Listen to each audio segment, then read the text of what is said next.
Hello, my dear students.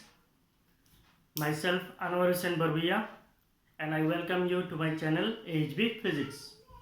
So this is lecture number 6. So in electric potential and capacitance, this is lecture number 6. So you go through lecture 1 to lecture 5, then you come to lecture number 6. So in lecture 5 also we have studied potential energy of a system of charges. But what is the difference? Here also we are going to study the potential energy in an external field. So there we have studied potential energy in the absence of external electric field. And here we will study the potential energy in the presence of external electric field. So here we will study three topics. First is potential energy of single charge in an external field. Then we will study potential energy of a system of two charges in an external field. And then we will study the potential energy of an electric dipole in an external electric field. So the first topic is potential energy of a single charge in an external field. Now question is, what is external field? External field, we are considering that there is a uniform electric field. Means this uniform electric field, we are considering it as an external field. We are considering it as an external field. Why we are calling it as an external field? Suppose we have a charge. Suppose the charge is Q. तो ये जो charge Q है, इसके लिए जो potential energy होगा, इसके लिए जो पोटेंशियल एनर्जी हम निकालेंगे, this potential energy is for this charge only. Means अगर हम लोग बोलते हैं यहाँ पे हमारे पास कोई एक सोर्स चार्ज है, जैसे हम लोगों ने इनफाइनाइट प्लेन शीट पढ़ा था चैप्टर 1 में, वैसे ही ये एक इनफाइनाइट प्लेन शीट है, इसमें चार्जेस जो यूनिफॉर्मली डिस्ट्रीब्यूटेड है. ये इनफाइनाइट शीट जो है, ये हमारा कैसे बिहेव करेगा? It will act as a source charge and this is placed at an infinity. इसका मतलब इसका जो लोकेशन है, it is unspecified. The location of this infinite plane sheet is unspecified. It is at infinity. It is producing a uniform electric field. इससे क्या हो रहा है? यूनिफॉर्म इलेक्ट्रिक फील्ड निकल रहा है. तो ये यूनिफॉर्म इलेक्ट्रिक फील्ड ऐसे निकल रहा है. जिन कीजिए यहाँ पे प्लेन है, ऐसे यूनिफॉर्म इलेक्ट्रिक फील्ड जा रहा है. तो ये हो गया हमारा यूनिफॉर्म इलेक्ट्रिक फील्ड. ये जो हमारा यूनिफॉर्म इलेक्ट्रिक फील्ड है, ये एक्सटर्नल फील्ड की तरह काम करेगा. Suppose we have a charge. मान लीजिए हमारे पास कोई एक चार्ज है जहाँ पे इंफिनिटी है, और वो चार्ज हमने कहाँ पे रखा है? हमारे पास एक चार्ज है, वो चार्ज क्या है? Q है. उसको हमने कहाँ पे रखा है? उसको हम लोगों ने इंफिनिटी पे रखा है. हम क्या करेंगे? इंफिनिटी से इस चार्ज को इस फील्ड के अंदर किसी एक पॉइंट पे लाएंगे. इंफिनिटी से किसी एक पॉइंट पे लाने के लिए जो वर्क डन होगा, वो वर्क डन इस चार्ज का पोटेंशियल एनर्जी बनेगा. बाय डेफिनेशन वही है ना. तो इसलिए we are going to calculate the work done in bringing the charge Q from infinity to the point P. So what we have to do? Initially we have to consider that we have an external electric field. Consider a region of uniform electric field E vector. Consider a region of uniform electric field E vector. हमने यहाँ पे एक reason consider किया है. यहाँ पे क्या है? यूनिफॉर्म इलेक्ट्रिक फील्ड है, और यूनिफॉर्म इलेक्ट्रिक फील्ड क्या है? ई वेक्टर है. Consider a point P. Consider a point P in the region of electric field at which the potential is V. So अभी हम लोगों को क्या करना है? Consider a point P in the region of electric field. हमें क्या करना है? एक पॉइंट सिलेक्ट करना है. मान लीजिए ये एक पॉइंट है P in the region of electric field. ये पॉइंट कहाँ पे है? इलेक्ट्रिक फील्ड जहां पे है वहां से कोई एक पॉइंट है, eight which the potential is V due to external electric field. Due to external electric field means ये जो पॉइंट P है, यहाँ पे पोटेंशियल क्या है? Potential is V. और ये जो पोटेंशियल V है, ये पोटेंशियल V किस लिए है? जो हमारा एक्सटर्नल सोर्स था उससे जो फील्ड बना था, उस फील्ड की वजह से यहाँ पे पोटेंशियल क्या है? V है. तो ये V जो है, it is the potential at point P due to the external electric field. So we can say that what is this V? It is the external potential. V is external potential. What is this E? It is the external electric field. It is external electric field. तो हमारे पास अभी external electric field है, वहां पे कोई एक point है, वो पॉइंट है P, ये पॉइंट क्या है P है। इस पॉइंट P में हमें क्या करना है, एक चार्ज को लाना है, वो चार्ज क्या है Q है। कहाँ से लाना है, इंफिनिटी से लाना है। So we are bringing this charge Q from infinity to this point. हम इसको क्या करेंगे, इंफिनिटी से पॉइंट P में लाएंगे। तो पहले ही मैंने बोला है इलेक्ट्रोस्टैटिक फोर्स क्या है, कंजर्वेटिव इन नेचर है, तो इसका मतलब पाथ पे डिपेंडेंट नहीं है, तो मैंने ऐसे लाया।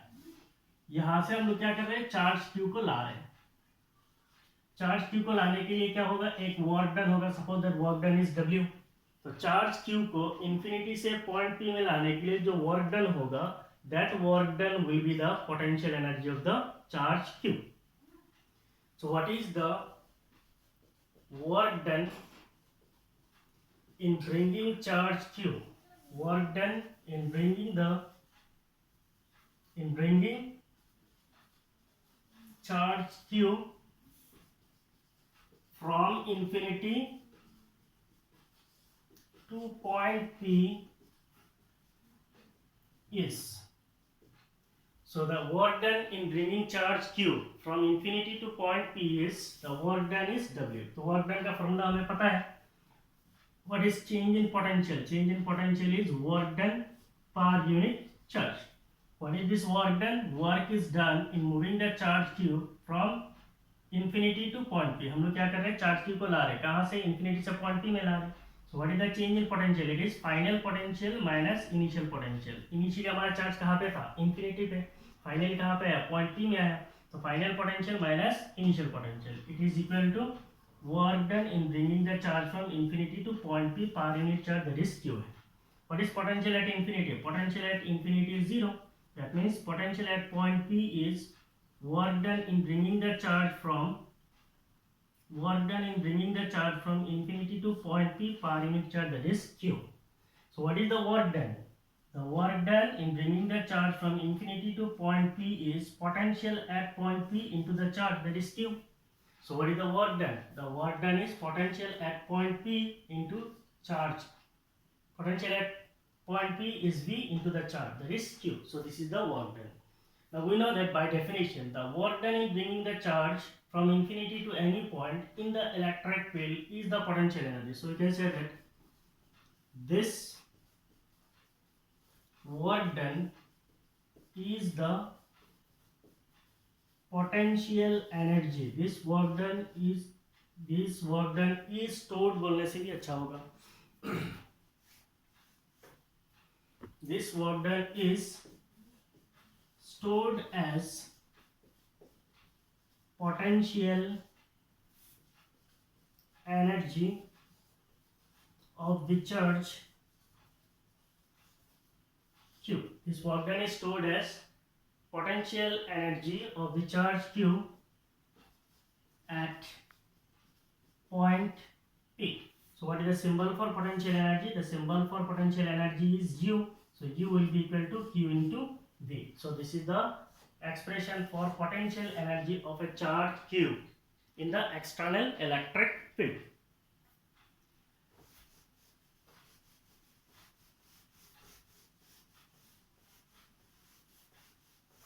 लिख लीजिए। Now if the charge, if the point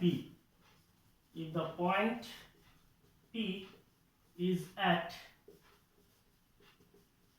position vector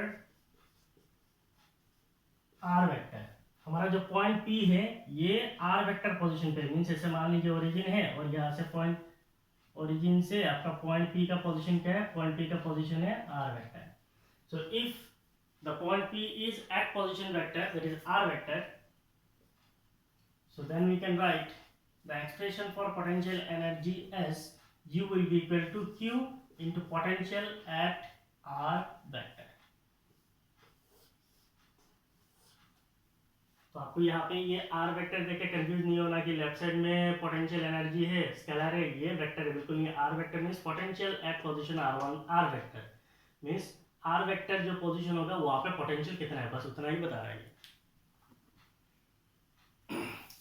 Clear? So this is the potential energy of single charge in an external electric field.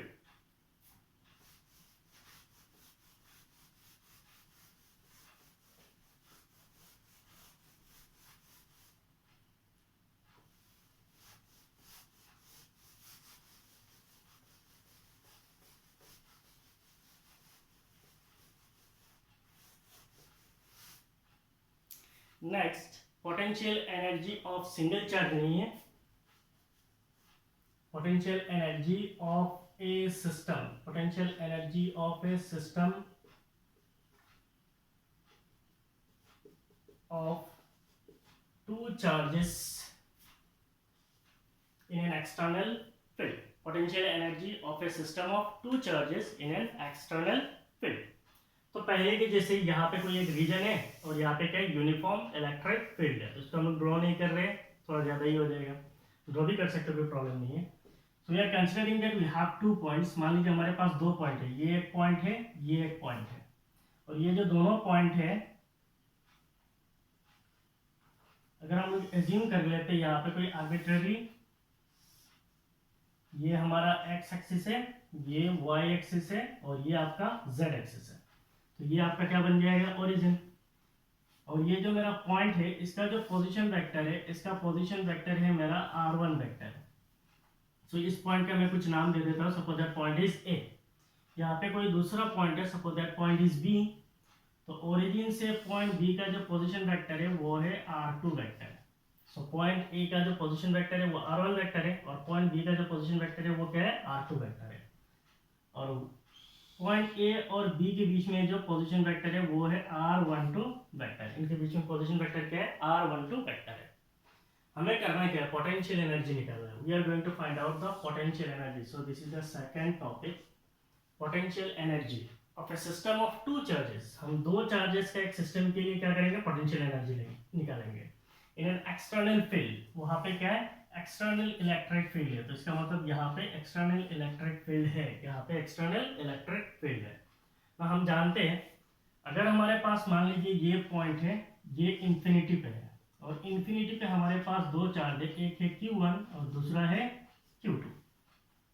हम क्या करेंगे, इंफिनिटी से Q1 को उठा के लाएंगे कहाँ पे, A पे, और इंफिनिटी से Q2 को उठा के लाएंगे पॉइंट B में. इंफिनिटी से A पे उठाने के लिए जो वर्क डन होगा और इंफिनिटी से Q2 को B में लाने के लिए जो वर्क डन होगा, दोनों वर्क डन को अगर हम लोग ऐड करेंगे तो हमें क्या मिलेगा, total work done.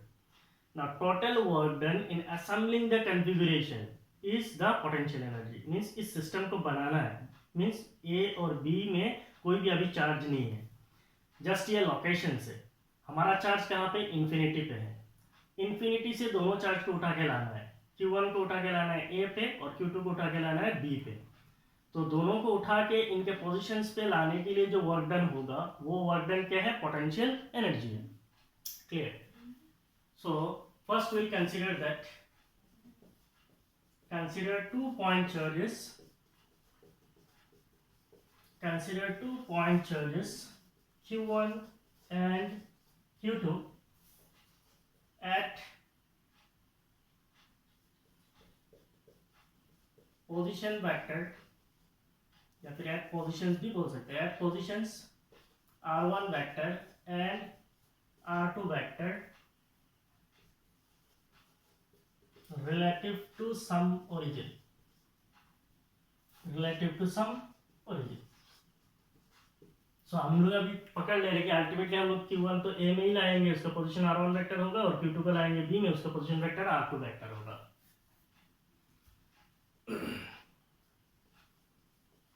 The charges Q1 and Q2 are initially at infinity, initially at infinity. The charges Q1 and Q2 are initially at infinity. दोनों charges initially कहाँ पे है, infinity पे है. Now the work done in bringing the charge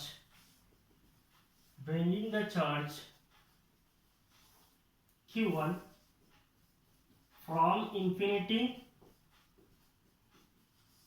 to point A in the external electric field or in the external electric field is the work done in bringing the charge q1 from infinity to point A in the external electric field is। तो हम लोग पहले क्या करेंगे, charge q1 को उठा के लाएंगे। तो चार्ज q1 को हम लोग उठा के लाते हैं, चार्ज q1 को उठा के कहाँ पे लाएंगे, पॉइंट ए में लाएंगे। तो चार्ज q1 को उठा के ला रहे, कहाँ से, इन्फिनिटी से उठा के ला रहे, कहाँ पे लाएंगे, पॉइंट ए में लाएंगे। तो उस प्रोसेस में एक वर्क डन होगा। What is that work done? Suppose that work done is w1, so we can write the work done is w1। What is work done? अभी हम लोगों ने एक पॉइंट चार्ज को कहा, इससे पहले में क्या कहे, पॉइंट चार्ज को इन्फिनिटी से किसी एक पॉइंट पे लाया है। वर्क डन क्या था, charge into potential at that point. So we can write work done w1 as the charge is q1 into potential. Suppose that potential is v, और ये पोटेंशियल कहाँ पे, पॉइंट ए में पोटेंशियल है। So point A का potential v है। So what is this v है? It is the external potential, external potential at point A. Point A का एक्सटर्नल पोटेंशियल है। अब चार्ज q1 जो है हमारा इंफिनिटी से कहाँ पे आ गया, पॉइंट ए में आ गया। अब यहाँ पे थोड़ा इंटरेस्टिंग है, अभी हम लोग चार्ज q2 को जो है, चार्ज q2 को उठा के यहाँ से कहाँ पे लाएंगे, पॉइंट बी में लाएंगे। इंफिनिटी से उठा के कहाँ पे लाना है, पॉइंट बी में लाना है। तो लाने के लिए क्या होगा, पहले चार्ज q2 को इंफिनिटी से पॉइंट बी में लाने के लिए ये जो एक्सटर्नल इलेक्ट्रिक फील्ड है, ये इसके ऊपर, ये इसके साथ क्या होगा, इंटरेक्शन होगा। सो चार्ज का जब इलेक्ट्रिक फील्ड के साथ इंटरेक्शन होता है तब क्या होता है, पोटेंशियल एनर्जी बनता है। इससे पहले क्लास में मैंने बोला है, when charges interact with electric field potential energy creates. तो इसका मतलब इस चार्ज q2 को अगर इंफिनिटी से उठा के यहाँ पे पॉइंट बी में लाएंगे, पहले एक्सटर्नल इलेक्ट्रिक फील्ड क्या करेगा, एक्सटर्नल इलेक्ट्रिक फील्ड के साथ इंटरेक्शन होगा, तो इसमें एक वर्क डन होगा। तो चार्ज q2 का हम लोग क्या करेंगे, इस पाथ से लाएंगे, तो इस प्रोसेस में एक वर्क डन होगा। नेक्स्ट, ये जो पॉइंट बी है, यहाँ पे और एक इलेक्ट्रिक फील्ड है, एक तो आपका एक्सटर्नल इलेक्ट्रिक फील्ड है। उस एक्सटर्नल इलेक्ट्रिक फील्ड में पॉइंट ए में चार्ज आ गया। कौन सा चार्ज आ गया, पॉइंट ए में चार्ज q1 आ चुका है। जैसे ही चार्ज q1 पॉइंट ए में आएगा, चार्ज q1 यहाँ पे आते ही वो क्या करेगा, अपने आसपास में और एक फील्ड बनाएगा। इसका मतलब पॉइंट बी में दो इलेक्ट्रिक फील्ड है, एक एक्सटर्नल इलेक्ट्रिक फील्ड है और दूसरा q1 की वजह से फील्ड है। क्लियर है? पहले यहाँ पे कुछ भी फील्ड नहीं था, यहाँ पे यूनिफॉर्म इलेक्ट्रिक फील्ड था। उस यूनिफॉर्म इलेक्ट्रिक फील्ड के अंदर चार्ज q1 को लाया। चार्ज q1 जैसे ही यहाँ पे आएगा, वो भी अपना एक फील्ड बनाएगा। इसका मतलब पॉइंट बी में दो इलेक्ट्रिक फील्ड है, एक एक्सटर्नल इलेक्ट्रिक फील्ड है, दूसरा q1 की वजह से फील्ड है।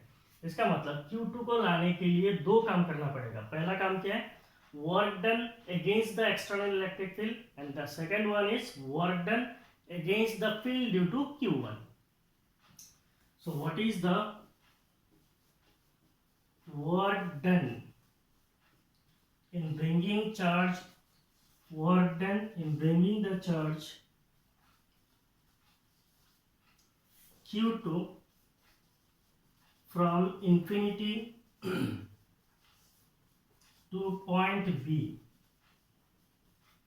is, suppose that work done is W2, this will be equal to work done on q2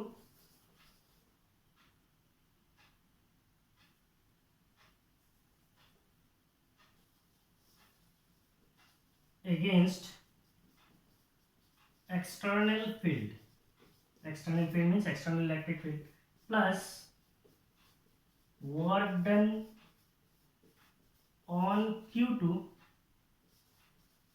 due to the field, work done on q2 against the field due to q1। तो फिर से आप देखिए, the work done in bringing the charge q2 from infinity to point B is, charge q2 को infinity से point B में लाने के लिए जो work done होगा, this work done is W2। so यहाँ पे जो work done है, that work done is W2। this work done is equal to work done on q2 against external field। Charge q2 को लाने के लिए जो external electric field है E वेक्टर, वो पहले एक्ट करेगा, तो उसके ऊपर एक work done होगा। Plus work done on Q2 against the field due to Q1, और पॉइंट बी में Q1 की वजह से जो फील्ड है उसके अगेंस्ट पे भी काम करना पड़ेगा। तो दो वर्क डन होगा, दोनों को ऐड करेंगे, then will get the total work done in bringing charge Q2 from infinity to point B. Copy कर लीजिए।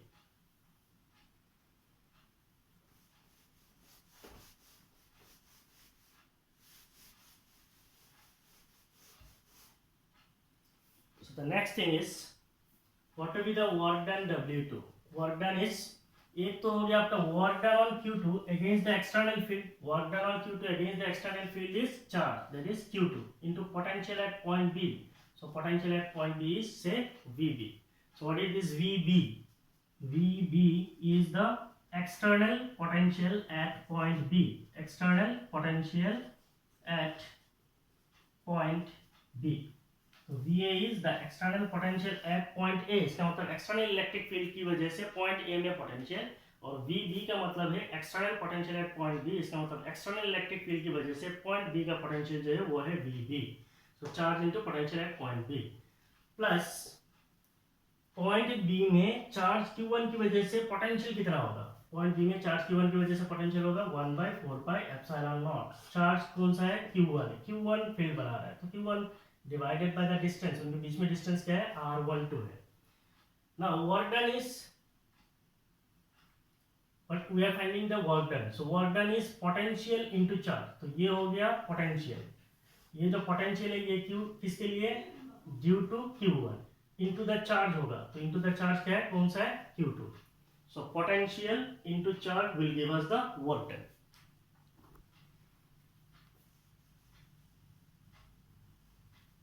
So you can now write Q1 Q2 divided by R12. So this is the work done in bringing charge Q2 from infinity to point B. So what will be the total work done? Total work done in assembling the configuration. Total work done in assembling the configuration means इस system को बनाने के लिए total work done कितना होगा? Total work done is से W, it will be equal to W1 plus W2। Charge Q1 को लाने के लिए वर्क डन, चार्ज Q2 को लाने का वर्क डन, दोनों को ऐड करने से टोटल वर्क डन मिल जाएगा।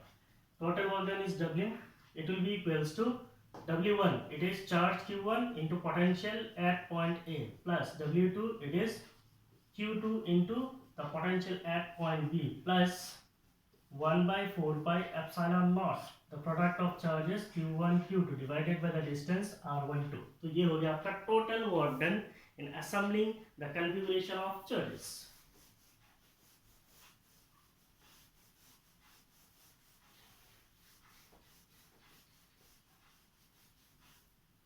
अब हमें पता है total work done in assembling the configuration of charges, किसी भी चार्ज का कॉन्फ़िगरेशन को बनाने के लिए जो टोटल काम होता है उसको हम क्या बोलते हैं? उसको हम लोग बोलते हैं potential energy. So you can say that this work done is stored as potential energy। this work done is stored as potential energy of the system of charges Q1 and Q2 in the external field। This work done is stored as potential energy of the system of charges Q1 and Q2 in the external field। Therefore, what is the symbol for potential energy? U. It will be equal to Q1 into potential at A plus Q2 into potential at B plus 1/4πε0 charge product Q1 Q2 divided by the distances R12। So this is the expression for potential energy of a system of 2 point charges in an external electric field। Now in terms of position अगर हम लोग बोलेंगे potential energy, so you can write charge Q1 into potential at point R1 plus Q2 into potential at position R2 plus 1/4πε0 product of charges Q1 Q2 divided by R12। सो इसको भी हम लोग लिख सकते हैं। Clear?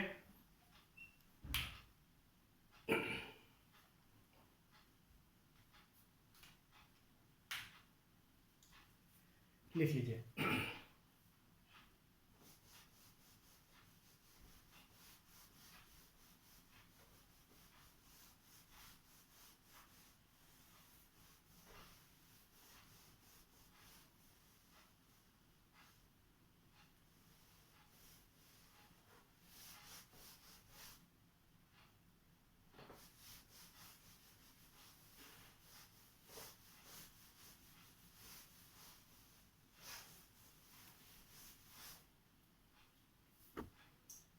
So the third topic here is it is very important for your exam point of view. तो यहाँ पे इससे पहले जो हम लोगों ने किया था पोटेंशियल एनर्जी, अभी जो हम लोगों ने किया है potential energy due to a system of 2 point charges in an external electric field और potential energy due to an electric dipole, ये दोनों एग्जाम में बहुत ज्यादा आते हैं।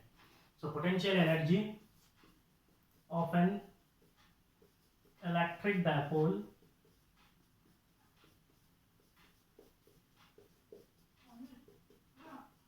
in an external electric field.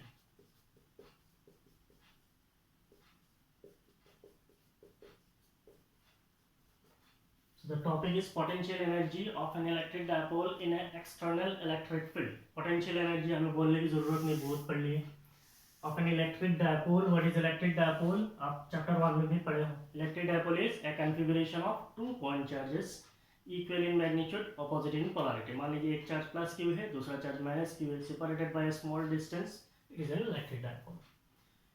In an external electric field, external electric field अभी हम लोगों ने बात की external electric field क्या होता है? कोई भी सोर्स चार्ज जो अनस्पेसिफाइड लोकेशन पे होता है उससे एक इलेक्ट्रिक फील्ड बनता है। अगर वो यूनिफॉर्म है तो उसको हम बोलते हैं uniform external electric field. So now we are considering that we have a uniform external electric field. मान लीजिए यहाँ पे कोई एक uniform external electric field है।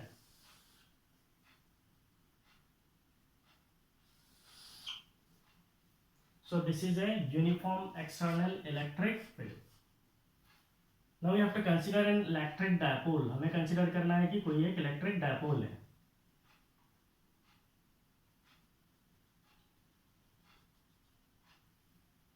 सो डायपोल के अंदर क्या होता है? 2 पॉइंट चार्जेस होता है। यहाँ पे एक पॉइंट चार्ज रखेंगे और यहाँ पे एक पॉइंट चार्ज रखेंगे, तो ये हो गया हमारा डायपोल एक्सिस।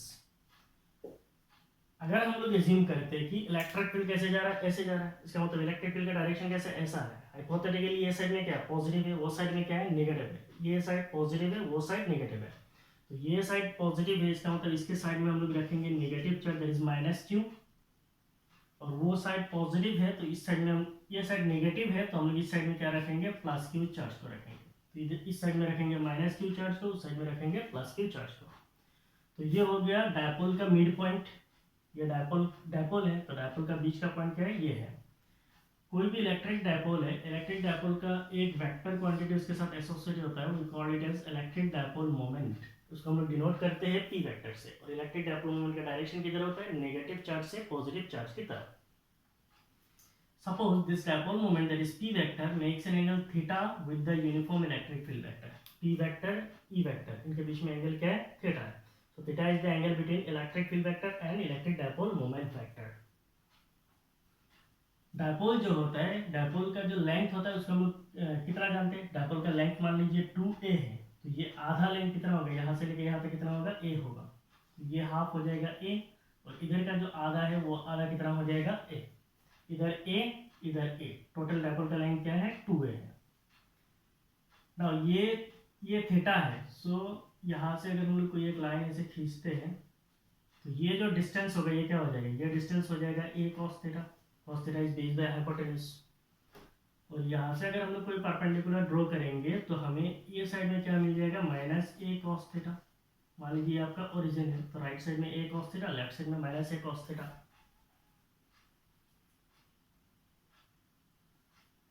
ना ये चार्ज जो है हमारा प्लस क्यू है, इस प्लस क्यू चार्ज के ऊपर एक फोर्स लगेगा। ये पॉजिटिव है, ये साइड में हाइपोथेटिकली क्या है, नेगेटिव है। तो इसका मतलब इसके ऊपर एक फोर्स लगेगा, उसको हम क्या बोल सकते हैं, force on plus Q charge. Force is a vector quantity, उसको हम क्या लिख सकते हैं, क्यू इनटू ई वेक्टर। यहाँ पे हमारा माइनस चार्ज है, ये साइड हाइपोथेटिकली पॉजिटिव है, तो इधर एक फोर्स लगेगा, उसको हम क्या बोल सकते हैं, force on minus Q charge, force on minus Q charge, charge is minus Q into electric field, so it is E vector. अगर आप देखेंगे यहाँ पे इलेक्ट्रिक फील्ड किधर है, इधर है, और फोर्स किधर लग रहा है, उधर, तो इलेक्ट्रिक फील्ड और फोर्स दोनों सेम डायरेक्शन में है। इधर क्या है, इलेक्ट्रिक फील्ड का डायरेक्शन उधर है, फोर्स किधर है, इधर है, सो ये ऑपोजिट डायरेक्शन में, इसीलिए सामने क्या है, माइनस है। So this is the dipole placed in the external electric field. So आपको लिखना कैसे, consider an electric dipole, consider an electric dipole with charges plus q and minus q separated by 2a, separated by 2a, placed in a uniform external electric field. Consider an electric dipole with charges plus q and minus q separated by 2a, placed in a uniform external electric field such that P vector makes an angle theta with E vector। हमने dipole को इस तरीके से रखा है कि dipole का जो एक्सिस है, दैट इज डायपोल का मोमेंट है, इलेक्ट्रिक फील्ड के साथ कितना एंगल बनाता है, theta, such that P vector makes an angle theta with E vector। आप बोलिए what will be the net force acting on the dipole, इस डायपोल के ऊपर नेट फोर्स कितना लगेगा। So the net force is the force due to charge plus q plus the force due to charge minus q। तो अगर हम लोग बोलेंगे force due to plus q charge, what is the force due to plus q charge, it is q into E vector, and force due to minus q charge is q into E vector। What is the net force? The net force acting on the dipole is 0। So the dipole experiences no torque, the dipole experiences no net force, but it experiences a torque,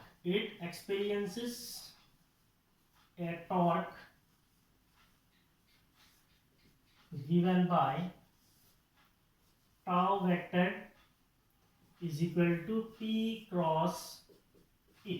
तो अब यहाँ पे आपका chapter 1 का concept use हुआ है।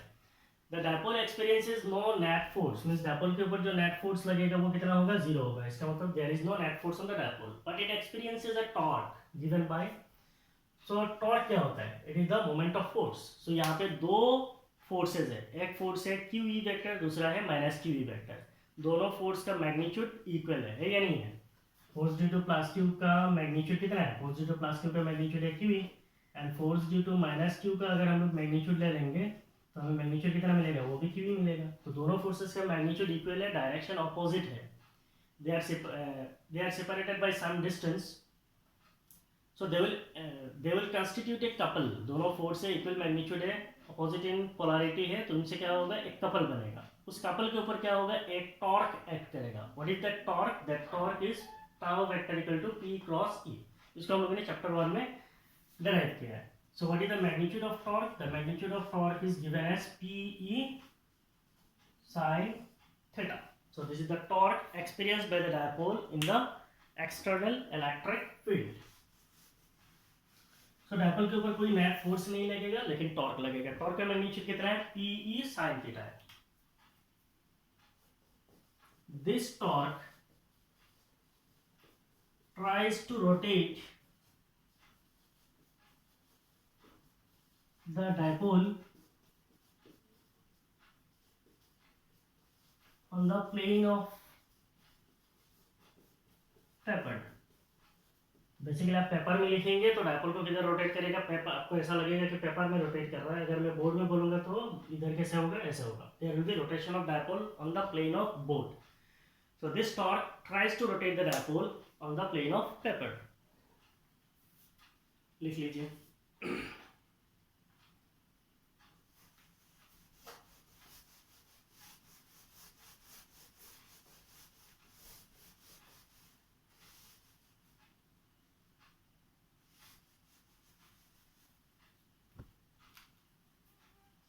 So ये force on minus q charge, it is minus q into E vector. To neutralize this torque,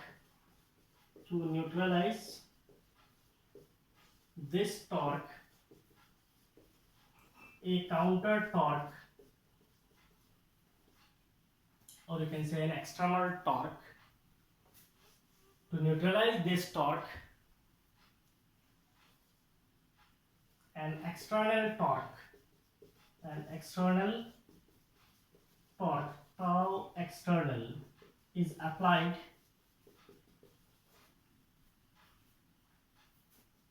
in such a way that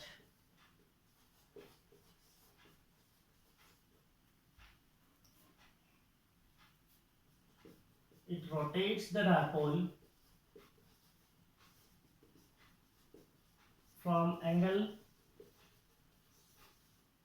theta naught to angle theta with infinitesimal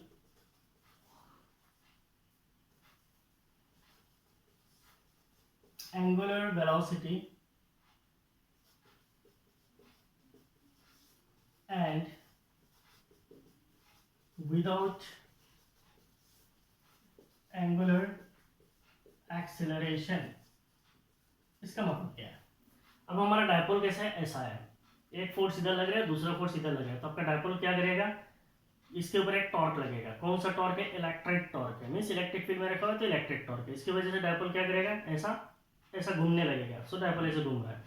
to neutralise this torque, ये torque इधर घुमा रहा है, उसको पहले क्या करना है? न्यूट्रलाइज करना है. न्यूट्रलाइज करना मींस ऐसे ऑपोजिट में टॉर्क देना पड़ेगा. So you have to apply a counter torque. External torque is basically a counter torque. इसको हम लोग क्या बोलते हैं? काउंटर टॉर्क भी बोलते हैं. So you have to apply a counter torque. So ये कौन सा है? एक्सटर्नल टॉर्क है. Is applied in such a way that, हमें इसको इस तरीके से अप्लाई करना है that it rotates the dipole from angle theta naught to theta naught to theta 1. लिख दीजिए theta naught to theta 1 with infinitesimal angular velocity. इसका मतलब हमारा डायपोल किधर जाने की कोशिश कर रहा है? इलेक्ट्रिक फील्ड की वजह से ऐसे. हम क्या करेंगे? काउंटर टॉर्क देंगे. इस काउंटर टॉर्क से हम लोग क्या करेंगे? डायपोल को ऐसे घुमाएंगे. तो इसको कहाँ से घुमाएंगे? मान लीजिए इस एंगल थीटा नॉट पे रखा हुआ है, इसका एंगल अभी कितना है? थीटा नॉट पे रखा हुआ है. अब यहाँ पे पहले इतना तो फोर्स टॉर्क लगाना पड़ेगा ताकि ये बैलेंस हो जाए. अब बैलेंस होने के बाद इसको क्या करेंगे? ऐसे मूव करेंगे. किधर? उल्टा.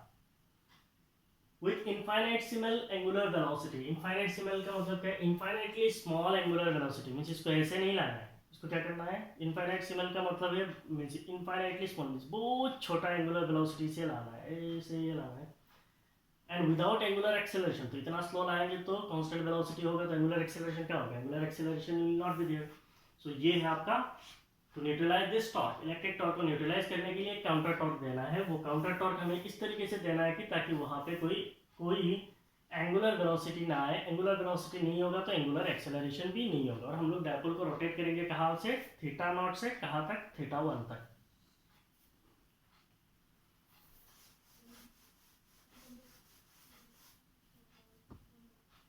So the work done by the external torque,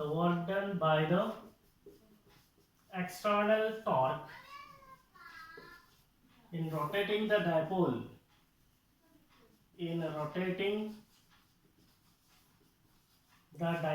is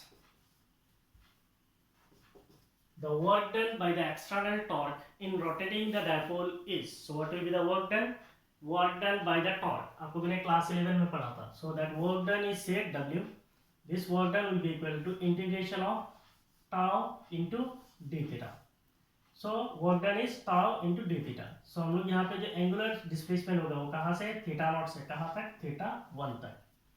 Now what is this tau? This magnitude of torque. Actually it is external torque. This external torque is equal to the electric torque. So you can write this tau as Pe sin theta. The angles are from theta naught to theta 1 d theta.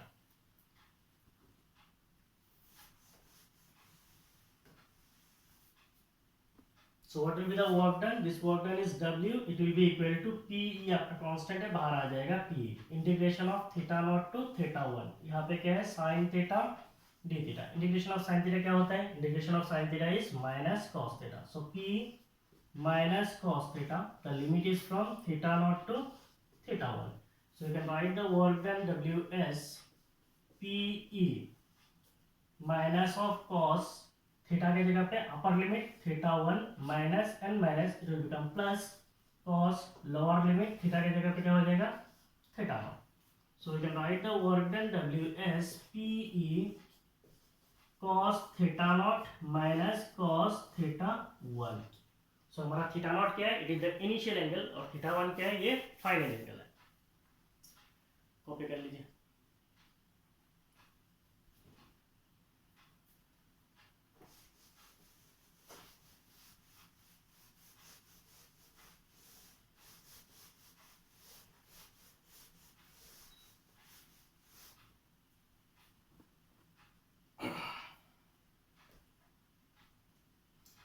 So now we know that हम जो external torque देंगे उससे जो work done होगा, that work done will be stored as the potential energy of this dipole. So you can write this work done is stored as the potential energy of dipole, stored as the potential energy of dipole. So the symbol for potential energy is U. So it will be equal to PE cos theta naught minus cos theta 1. So this is the potential energy of dipole in the external electric field.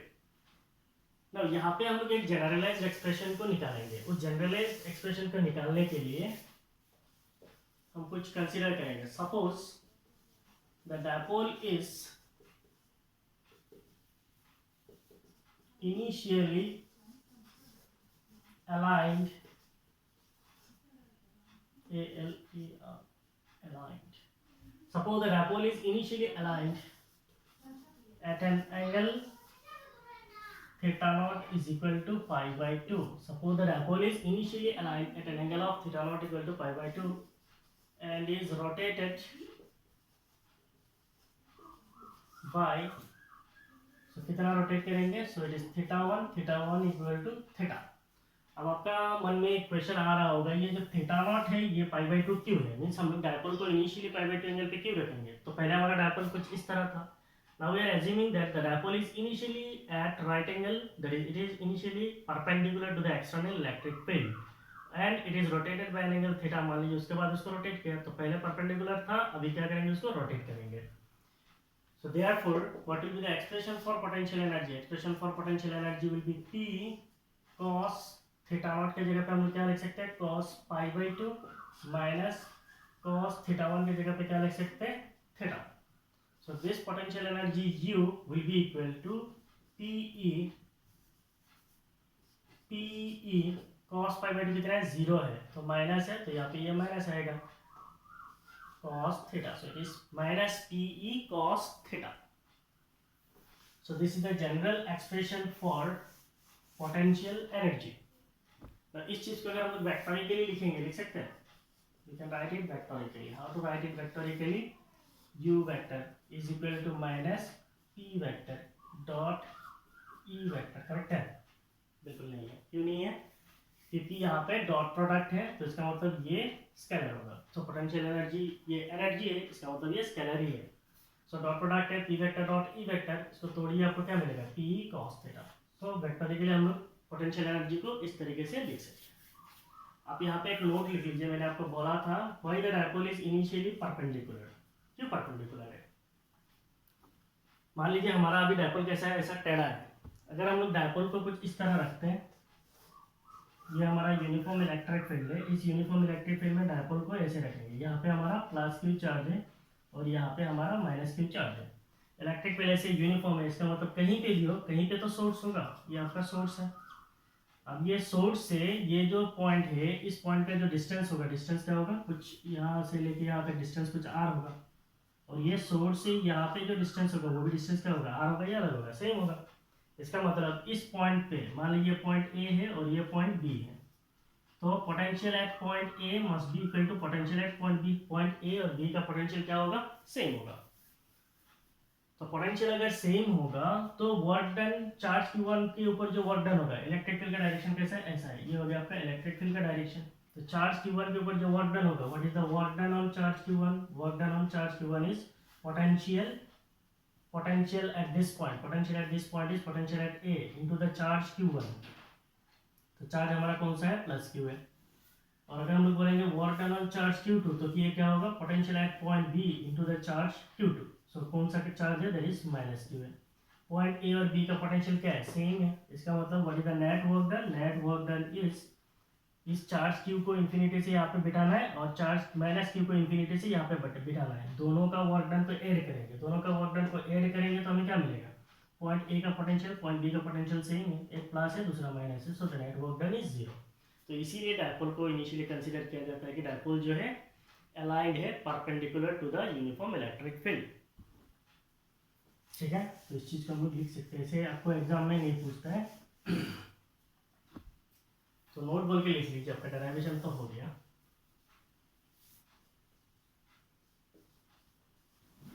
The dipole is considered to be aligned at 90 degree initially with E vector. The dipole is considered to be aligned at 90 degree initially with E vector because the work done on plus Q and minus Q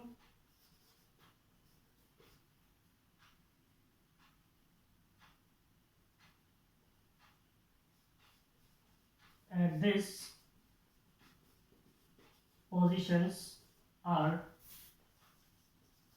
equal and opposite and hence cancel out. That is, the total work done is work done on charge plus Q plus work done on charge minus Q. Work done is potential, so potential at any point, say it is V into charge Q, so into V into Q, and second point पे अगर हम लोग potential बोलेंगे, potential same है into charge Q, तो ये minus है क्योंकि एक प्लस चार्ज है दूसरा माइनस चार्ज है, so net work done is 0। तो इसीलिए डायपोल को इनिशियली परपेंडिकुलर अलाइंड है कंसीडर किया जाता है। ठीक है, so this is our end of potential energy. In the coming class we'll study numericals on electric potential energies. electric potential energy के ऊपर हम लोग न्यूमेरिकल करेंगे। तब तक आप ये डेरिवेशंस को अच्छी तरीके से देखिए। कोई भी जो डेरिवेशंस होता है उसका एक फंडामेंटल होता है, मीन्स वो कहाँ से आया है, ऐसे ही नहीं आ जाता है सीधा सीधा हम लोग नहीं लिख सकते, क्योंकि आपको मान लीजिए डेरिवेशन के लिए 3 मार्क्स दिया जाता है, तो वो 3 मार्क्स के लिए आपको स्टेप्स ऑफ डेरिवेशन होता है, वो डेरिवेशन कहाँ से शुरू हुआ है और कहाँ पे ख़त्म हुआ है, तो आपको वो सारे स्टेप्स लिखना पड़ता है, तभी जाके आपको 3 मार्क्स मिलता है। ठीक है, now if you really like my videos please share with your friends, subscribe my channel, if you really like it, thank you, bye bye।